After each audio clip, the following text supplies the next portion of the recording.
कि देखिए अब इस लड़की की इज्जत तो चली गई, अब तुम्हें इसके साथ शादी करना हो। चुपके से मिलते रहे, नहीं पकड़े गए, फिर पकड़ गए और लड़की का हमल भी ठहरा। उसी लड़के के साथ उसका निकाह कर दिया जाता है, जो सरासर गलत है, हराम है। आपके निकाह के बाद अहमियत है, और निकाह के बाद जो बच्चे होते हैं उन बच्चों की अहमियत है। और आज दिल चाहता है कि तुम्हें एक और मसला बता दूं।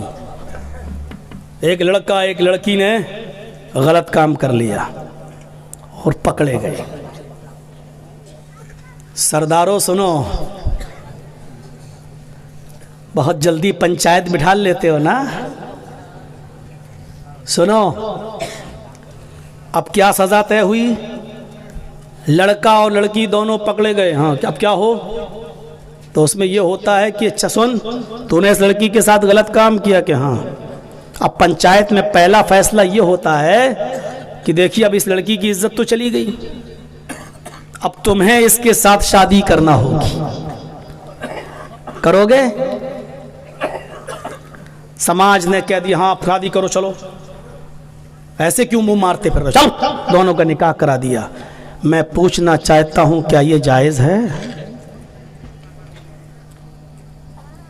और है तो कौन सा मौलवी है जो दलील लेकर मुझे दिखा दे?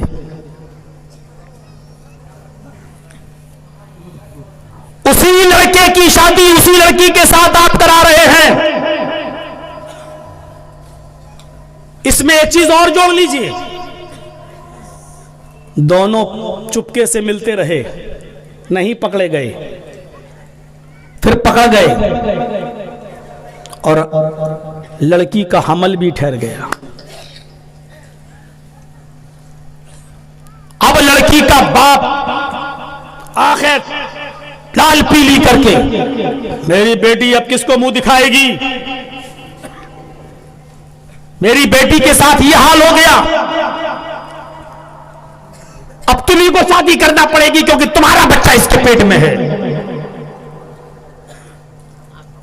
अब उस बच्चे को बाप का नाम दिलाने के लिए उसी लड़के के साथ उसका निकाह कर दिया जाता है, जो सरासर गलत है, हराम है। आपके निकाह के बाद भी उसके पेट का बच्चा अपने बाप का नाम नहीं पाएगा, वो बच्चा नाजायज ही कहलाएगा, क्योंकि निकाह से पहले हमल ठहरा हुआ था। ये शादी उस वक्त तक हो ही नहीं सकती जब तक कि लड़की वज़ाए हमल ना हो जाए, उसके पेट का बच्चा जब तक पैदा ना हो जाए, जब तक पैदाइश ना हो जाए, उस लड़के और लड़की की भी शादी नहीं हो सकती है। साहब भी करा दो, लड़के को बच्चे को नाम मिल जाएगा, अगर करा भी दिया तब भी नाम नहीं मिलेगा, इसलिए कि वो बच्चा नाजायज है और पैदाइश के बाद भी ये उसका नाजायज बाप कहलाएगा, जायज बाप नहीं कहला सकता है। इसलिए वज़ाए हमल हो जाने दो, पैदाइश हो जाने दो।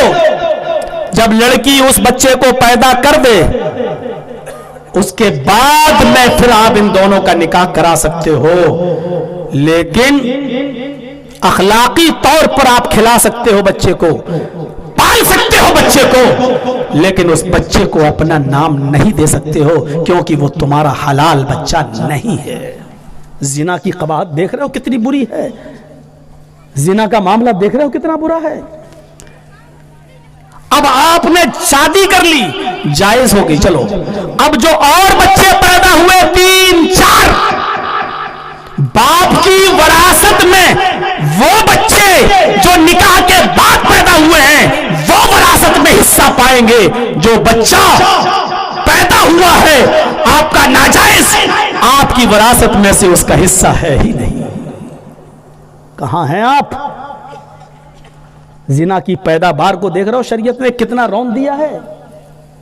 गांव के सरपंच बने, शादी करा दो, दोनों ने मुंह काला किया, दोनों का निकाह करा दो। ये कितने बड़े वलीउल्लाह बने बैठे हैं, निकाह कराने वाले, अल्लाह वाले बने बैठे हैं। देखो बहुत अच्छा काम कर दिया। अब आप कहो साहब इसमें उस बच्चे का क्या कसूर, कह सकते हो, और सही बात है, उस बच्चे का क्या कसूर। तो बाप अपनी जिंदगी में 1/3 की वसीयत करे, जितना 1/3 है उसका सब दे दे, लेकिन वो बच्चा बाप के मरने के बाद वरासत में हिस्सा नहीं पाएगा। मसलन हमारे पास जमीन है, जायदाद है, पर सब कुछ है, हम अपनी जिंदगी में 1/3 के हकदार हैं, 1/3 की वसीयत कर सकते हैं। 1/3 समझ रहे हैं ना, 1/3 हम मस्जिद को दे सकते हैं, हम मदरसे को दे सकते हैं, हम 1/3 जिसको चाहे अपनी जिंदगी में दे सकते हैं, हम उसके हकदार हैं। लेकिन मेरे मरने के बाद जो वरासत तकसीम होगी, उस वरासत में उसका हक नहीं होगा। उस वरासत में जो नाजायज बच्चा पैदा हुआ है उसका हक नहीं होगा। इसी तरीके से हमारी कोई बेटी अगर हमारे सामने से भाग गई और किसी गैर मुस्लिम के साथ, किसी हिंदू के साथ, किसी ईसाई के साथ अगर उसने शादी कर ली, वो घर से निकल गई और जाकर वो उसने उनके धर्म को कबूल कर लिया, वो मुर्तद हो गई, आपकी वो बेटी भी आपकी वरासत में हक नहीं पाएगी, आपकी जमीन और जायदाद में से हक नहीं पाएगी। आपका कोई बेटा अगर मुर्तद हो गया, उसने इस्लाम छोड़ दिया और उसने दूसरा मजहब कबूल कर लिया, तो आपका वो बेटा भी आपकी जमीन और जायदाद में से वो हिस्सा नहीं पाएगा। इसका उल्टा भी है, एक बाप के 4 बेटे हैं लेकिन बाप ही मुर्तद हो गया, बाप ही काफिर हो गया, बाप ही गैर मुस्लिम हो गया, तो फिर बाप की विरासत में से ये 4 बेटे भी महरूम हो जाएंगे, क्योंकि काफिर बाप की विरासत में से मोमिन बेटों को फिर हक नहीं मिलता है, फिर बेटा अपने बाप की विरासत में हक नहीं पाएगा। मेरे भाइयों, ये मसले हैं, बड़े बारीक मसले हैं। मैं इन मसलों को छेड़ना नहीं चाहता था, लेकिन छेड़ना भी पड़ता है, क्योंकि बहुत दिनों से हमें और आपको पता भी नहीं रहते हैं लोग कहां से कहां क्या क्या कर दिए हैं। 20 साल गुजर गए तब जाकर फतेह मिलती है, वरना बाद में लोगों के समझ में आता है कि जर्जी साहब ने जो बताया वही ठीक था। बाद में कह रहे हैं, और मुझे बताइए कि 20 साल से चीखने और चिल्लाने के बाद क्या आपके यहां अभी तक पूरी तरीके से अमल होना शुरू हो गया? क्या जुमे की 2 अज़ानें जहां दी जाती थी वो खत्म हो गई? क्या फर्ज नमाज के बाद दोनों हाथ उठाकर दुआ मांगने का मामला हर मस्जिद से चला गया? क्या कब्रिस्तान में हाथ उठाने का मसला खत्म हो गया? क्या आपके यहां मेरे भाइयों अपने एक ही मौलाना कई लोगों को ले जाकर कब्र में पास खड़ा होकर हाथ उठा के दुआ करे और ये बिदअत को राइज करे? क्या ये सब चीजें खत्म हो गई? 20 साल चीखने और चिल्लाने के बाद भी आज तक ये चीजें चली आ रही हैं। आज तक ये चीजें बहुत मुश्किल है, किसी चीज को जो बाप दादा के जमाने से चली आ रही हो उसको छोड़ना बहुत मुश्किल काम है। लेकिन आप 20 साल पर अगर कायम है अपने जिद पर, तो हम भी 20 साल से कायम है अपने कुरान हदीस के पैगाम पर। अभी देखिए